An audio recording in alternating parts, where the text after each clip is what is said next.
ما معنى قوله تعالى وإذا الوحوش حشرت؟ هذه ليس عليها حساب ولا عقاب، لكنها في يوم القيامة تجمع هذه الوحوش والحيوانات ويقتص لبعضها من بعض، ثم إذا اقتص بينها قيل لها كوني ترابا. هذا هو التفسير التقليدي المشهور الذي نشأنا عليه جميعا، لكن هل يدعمه محكم القرآن؟ أم أن النص القرآني ينسفه من أساسه؟ كيف يمكن لكائنات غير مكلفة بلا عقل واع ولا كتب سماوية أن تقف في محكمة العدل الإلهية؟ وما الذي سيحدث للوحوش الضارية في ذلك اليوم العصيب ليجعلها تحشر؟ تابع معي هذا الفيديو بعقل متدبر، لأننا اليوم سنفكك شفرة هذا المشهد الكوني العظيم.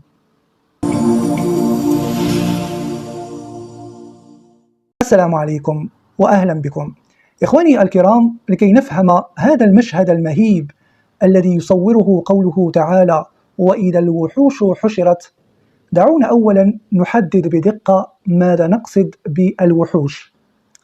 في لغة التنزيل الحكيم وعلم الأحياء، الوحوش في لغة العرب ليست الأنعام المستأنسة التي تعيش في القطعان، بل هي الحيوانات البرية الشرسة الكاسرة والنافرة بطبيعتها، الكائنات التي تعيش مستقلة متباعدة وتفر ذعرا بمجرد شعورها بأي حركة غريبة. هذا هو المبتدأ الذي يجب أن ننطلق منه. الآن دعونا نناقش التفسير التقليدي لقوله تعالى وإذا الوحوش حشرت، والذي يقول بأن الحيوانات تحشر ليقتص منها يوم القيامة. لكن القرآن الكريم كما تعلمون يضع قواعد صارمة ومحكمة لشروط المحاكمة والحساب. فلكي يحاسب أي كائن في منطق الوحي لا بد من توافر 4 أركان أساسية: العقل الواعي لتمييز الطيب من الخبيث، حرية الاختيار الكاملة بين الخير والشر، بعثة الرسل والأنبياء لإقامة الحجة، كتاب تكتب فيه الأعمال. وبناء على هذا كله يكون الجزاء إما جنة وإما نار. الحيوانات كما تعلمون كائنات غير مكلفة، لم يرسل الله إليها رسلا ولم ينزل عليها كتبا تشريعية، بل تسير وفق غريزة فطرية صاغها الخالق لحفظ التوازن البيئي. فكيف تحاكم بميزان التكليف وهي تفتقر لأصل التكليف؟ إذن القول بأن الحيوانات تحشر لغرض القضاء والقصاص العقابي الأخروي هو قول بني على فهم خاطئ لكلمة الحشر. في المقابل هناك تفسير يحاول الخروج من مأزق محاكمة الحيوانات، يقول بما أن الحيوان لا يحاسب وبما أن الحشر لا يكون إلا بعد النفخة الثانية لغرض المحاكمة، إذن كلمة الوحوش هنا لا يمكن أن تعني الحيوانات البرية أبدا، بل هي لفظ يعود على الإنس والجن العصاة والمكلفين الذين وجب عرضهم على المحكمة الإلهية بناء على جذور لغوية قديمة. لنستمع. ما معنى وحوش باختصار؟ وما علاقتها بالحشر؟ هنا الموضوع، ركز في الحشر. حشرت، مين اللي هيتحشر؟ الحشر ده مكتوب على مين؟ على اللي هيتحاسب. مين اللي هيتحاسب؟ كل من وجب عليه الحساب، ربنا خالقه عشان يتحاسب. ما ده معنى. لكن هل هذا التفسير ينطبق لو طبقنا القاعدة القرآنية العظيمة التي تقول بأن القرآن يفسر بعضه بعضا؟ سنجد أن النص القرآني يتجاوز هذا التفسير ويفند هذه المقدمة من أساسها. فمن قال إن كلمة الحشر في القرآن لا تأتي إلا بعد النفخة الثانية ولغرض الحساب حصرا. القرآن الكريم يوسع مفهوم الحشر لغويا وسياقيا ليعني الجمع والسوق والإحضار بقوة. القرآن استخدم كلمة الحشر في مواضع شتى لأحداث وقعت وتحدث في الدنيا قبل البعث. تذكروا ما قاله القرآن عن الطغاة وجيوشهم في الدنيا: فأرسل فرعون في المدائن حاشرين، ويقول في سورة النازعات: فحشر فنادى. بل إن القرآن أطلق هذا اللفظ على إخراج الجيش في الدنيا، كما في سورة الحشر: هو الذي أخرج الذين كفروا من أهل الكتاب من ديار لأول الحشر.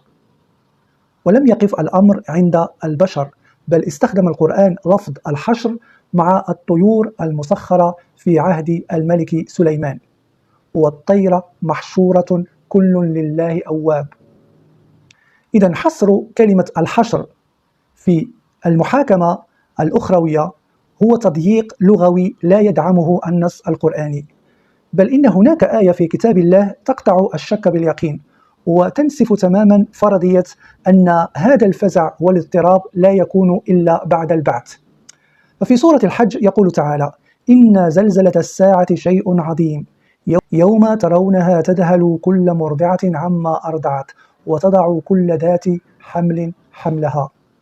وهنا السؤال: متى تذهل المرضعة وتضع الحامل حملها؟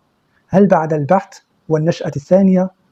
بالطبع لا، فالبعث ليس فيه حمل ولا رضاعة.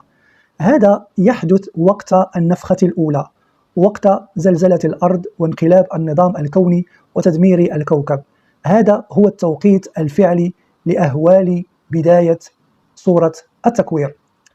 وهنا سيبرز سؤال مشروع: كيف ننفي حشر الحساب عن الحيوانات والقرآن يقول في سورة الأنعام: وما من دابة في الأرض ولا طائر يطير بجناحيه إلا أمثالكم ما فرطنا في الكتاب من شيء ثم إلى ربهم يحشرون. فالقرآن هنا يرسخ حقيقة وجودية كبرى: الحيوانات والطيور هي أمثالنا في الخلق والرزق والهندسة الحيوية ودقة الصنع. أما جملة ثم إلى ربهم يحشرون فبالنظر إلى نسق القرآن تعني الرد إلى الأصل وبلوغ نهاية الأجل الفطري والموت التام الذي كتبه الله على كل كائن حي، فمرجعها ومصير خاماتها الحيوية ونهاية دورتها الوجودية تعود إلى الخالق الذي أوجدها من العدم، وليس حشر وقوف في محكمة وجزاء وعقاب. إذن ما هو التفسير الحقيقي والمتسق لقوله تعالى: وإذا الوحوش حشرت؟ نعم، مفهوم الوحوش هي الحيوانات البرية النافرة، ولكن حين نربطها بالحشر تحت مظلة التدبر الكوني والمشاهدة الواقعية نكتشف أن الحشر في سورة التكوير ليس حشر حساب وجزاء، بل هو حشر الفزع واضطراب الغريزة الفطرية. فقط تأملوا معي ما يثبته علم السلوك الحيوان في واقعنا المشهود اليوم عند وقوع الكوارث الكونية الصادمة كالزلازل المدمرة أو الأعاصير العاتية أو الحرائق الهائلة التي تلتهم الغابات. في تلك اللحظات الرهيبة تصاب الحيوانات بذهول تام يصعق فطرتها، وتسقط غريزة المفترس والفريسة تماما تحت وطأة الخوف المشترك من الهلاك الجارف. وهذا ما نشاهده في الأفلام الوثائقية المرعبة، فقد يجري الأسد مجبرا بجانب الغزال والذئب يركض في خط موازن للحمل الشارد. هنا الحيوانات يفقدون شراستهم وعدائيتهم الفطرية، وتراهم يجتمعون ويتكتلون ويتبعون بعضهم بعضا في قطعان مختلطة، يندفعون وينساقون بقوة الخوف نحو وجهة مجهولة هربا من الموت. هذا الاجتماع القسري العارم والتكتل المدفوع بالرعب اللحظي من الكارثة هو الحشر الغريزي الطبيعي بعينه، وهذا تماما ما تؤكده آية سورة الحج. فالقرآن يربط بين فزعين: فزع يضرب غريزة البشر فتذهل الأم عن رضيعها، وفزع يضرب غريزة الحيوان البري في سورة التكوير فيسلبها طبيعتها النافرة ويحشرها مع فرائسها في مكان واحد.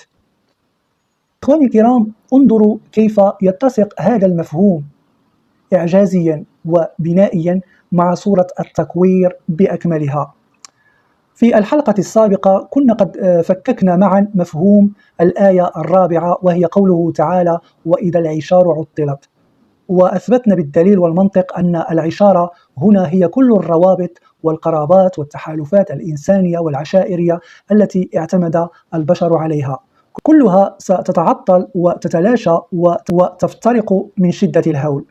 الآن تأملوا هذا التناسق العجيب بين الآيتين في نفس السورة. الروابط البشرية والاجتماعية الأليفة تنهار وتفترق وتتعطل، وإذا العشار عطلت. وفي المقابل الوحوش البرية الشرسة التي عاشت متفرقة ونافرة تتكتل وتجتمع وتحشر، وإذا الوحوش حشرت. فالقرآن يصنع هنا مقارنة بيانية مذهلة. ما كان مجتمعا ومألوفا من روابط البشر يتشتت ويتعطل، وما كان متفرقا ومخيفا من الوحوش يتجمع ويحشر. فهنا رسالة زجرية تهز الوجدان وتخاطب كبرياءك أيها الإنسان.